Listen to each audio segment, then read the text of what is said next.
What if I told you that Bitcoin's next all-time high might not be months away, but just weeks?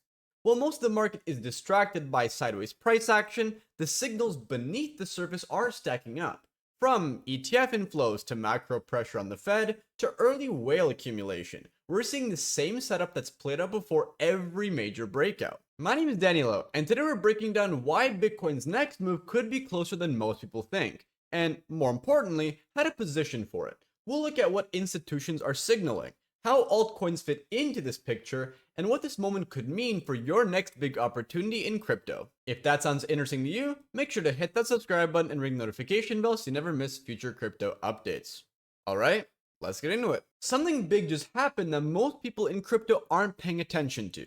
The S&P 500 and NASDAQ just hit fresh all-time highs. That might not sound like a crypto headline, but here's why it matters. When institutions start piling into risk assets again, Bitcoin usually isn't far behind. This kind of move tells us that the appetite for risk is back. Hedge funds, asset managers, and pension capital are re-entering growth positions, not defensive ones. And historically, whenever equities make a strong recovery, crypto tends to follow with even more volatility and upside. What we're seeing now isn't just a bounce, it's a shift in sentiment. Risk-on behavior is returning because markets are pricing in a softer Fed stance, liquidity is improving, and the worst-case macro fears are starting to fade if I'm being honest. The VIX, which measures market volatility, has dropped to its lowest levels in over a year. Bond yields are pulling back. This creates the exact kind of environment where capital flows out of safe assets and into speculative ones like Bitcoin. This isn't just theory, you can already see it in the flows. Big tech names are hitting new highs. And when these early indicators flip green, Bitcoin tends to follow shortly after because the same capital allocators that rotate into tech are often the ones allocating to crypto exposure. Most people in crypto look at on-chain metrics, but they do miss this kind of macro capital rotation happening behind the scenes. If you've been sitting on the sidelines waiting for some kind of confirmation that it's safe to get back in, this is it. Risk appetite is returning. Smart money is already positioning, and in this kind of setup, crypto tends to move faster and harder than any other asset class once it catches momentum. Here's where things get really interesting. Historically, Bitcoin doesn't move in sync with the stock market. It lags behind it. That when the S&P 500 or NASDAQ break out, Bitcoin tends to follow around 40 to 45 days later.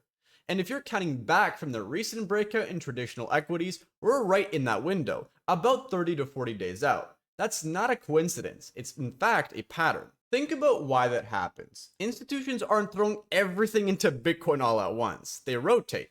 First into blue chip equities, then into high beta growth, and finally into crypto once broader risk sentiment is confirmed. And the whales do know this. Wallets holding more than 10,000 Bitcoin have been quietly scaling in over the past 2 weeks. It's the same move we saw in 2020 and again in mid-2023. Early accumulation before the breakout becomes obvious. This window doesn't stay open long. Once Bitcoin starts moving, retail crowds in, and funding rates spike, the opportunity to get a clean position disappears quite fast. The lag we're in right now is exactly where smart capital gets in before the momentum hits. If you're watching this and waiting for some kind of giant candle to tell you it's time, by then, the edge is completely gone. With Trump back in office, pressure is mounting on the Federal Reserve to ease policy sooner rather than later. Whether it's direct influence or just the optics of a pro-growth administration heading into the midterm season, markets are starting to price in a more aggressive shift towards rate cuts, and that shift could open the floodgates for crypto. Lower interest rates don't just help traditional equities, they tend to supercharge high beta assets like Bitcoin. In 2020, we saw what happens when liquidity flows freely. Capital rotated aggressively into crypto, driving massive upside. And while this cycle is different in tone, the mechanics are starting to rhyme. Cheap borrowing, more investor confidence, and renewed risk appetite all point towards the same outcome: capital looking for growth. The latest Fed minutes also show concerns about over-tightening, and with market odds showing a greater than 65% chance of at least one rate cut in the coming months, positioning now becomes critical. Once the pivot is official, crypto usually reacts fast and violently. And if you're waiting for a quote confirmed move, chances are the opportunity will already be gone. And there's one more angle here: perception. When leadership changes or Fed policy pivots, sentiment can shift overnight. Even just the anticipation of a dovish move from the Fed can act like a catalyst. If markets believe Trump's presence accelerates the rate cuts, you don't need actual policy change to see the inflows begin. Capital moves on expectations first, and price will always catch up later. One of the most overlooked dynamics in this cycle is how Bitcoin is being rebranded, not as a speculative asset, but as collateral. That's a massive shift in how institutions view its role. You're no longer seeing just price speculation. You're seeing BlackRock, Fidelity, and Franklin Templeton offering direct exposure to Bitcoin through ETFs, with inflows continuing even during market pullbacks.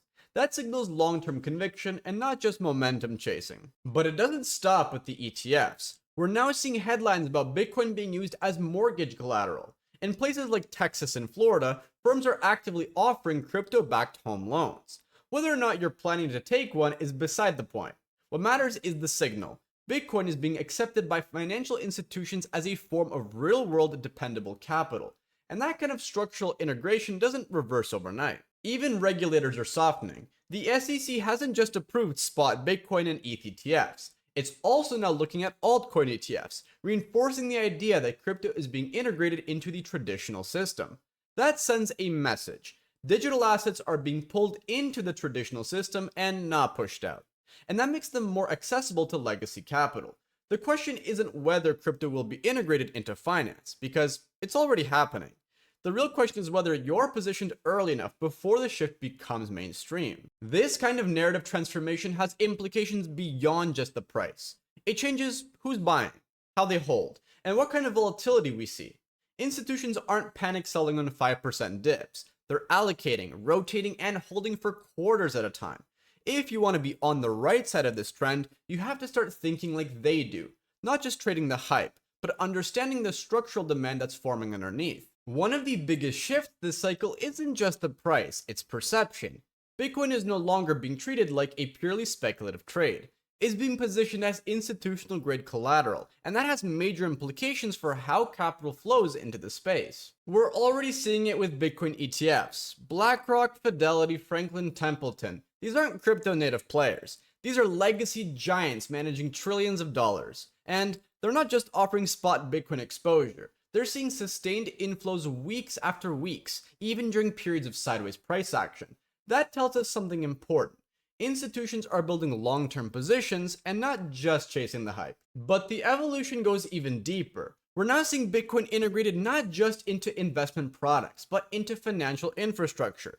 Major institutions are modeling Bitcoin into their long-term strategies, building custody, lending, and settlement solutions that treat Bitcoin less like a bet and more like a building block. That tells us this shift isn't just surface level, it's structural. And even though altcoin ETF approvals are still pending, the regulatory tone is shifting. The SEC hasn't cracked down the way many expected. In fact, it's begun to show signs of openness, especially after the Bitcoin and ETH ETF greenlights. That shift in posture suggests we're moving toward broader crypto adoption, and not retreating from it. Bottom line, this isn't the same market as 2021.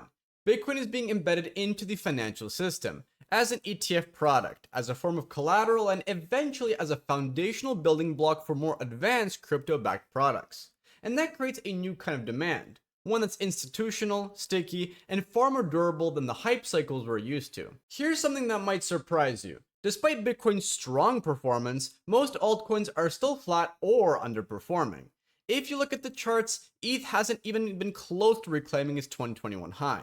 Solana's been consolidating for weeks, and mid-cap DeFi names still chopping sideways. At first glance, this might look like weakness, but in reality, it's a sign we're still early in the phase of the capital rotation. Historically, Bitcoin leads the market. It's the first to attract institutional inflows, especially in a macro-driven rally like the one we're seeing now. Once Bitcoin establishes dominance and volatility stabilizes, capital flows outward, first into ETH, then into L1s and higher beta alts. That's what we saw in 2020 and again in early 2021. And right now, that rotation hasn't really started. Which means, if you're early, it's not time to chase altcoin pumps. It's time to prepare. One way to read this flag is as a signal of confirmation risk.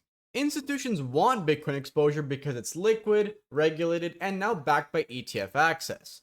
They're not rushing into meme coins or illiquid tokens just yet. But that creates opportunity. Because once risk appetite increases and once Bitcoin starts to cool off, altcoins tend to catch a second wave of capital. That's where asymmetric upside can emerge, if you're positioned ahead of it. So, instead of waiting for some kind of viral tweet or breakout candle, zoom out.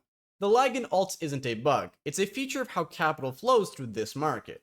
If history holds, the smart trade is watching Bitcoin dominance for a sign that the next phase has started, and when it does, the move into alts is often fast, aggressive, and very short-lived, which means your edge comes from preparing now and not reacting later. Everything we've looked at points to just one thing. This isn't just noise, it's a massive setup. Stocks are breaking all-time highs. Bitcoin's historical lag behind equities puts us just weeks away from a potential breakout.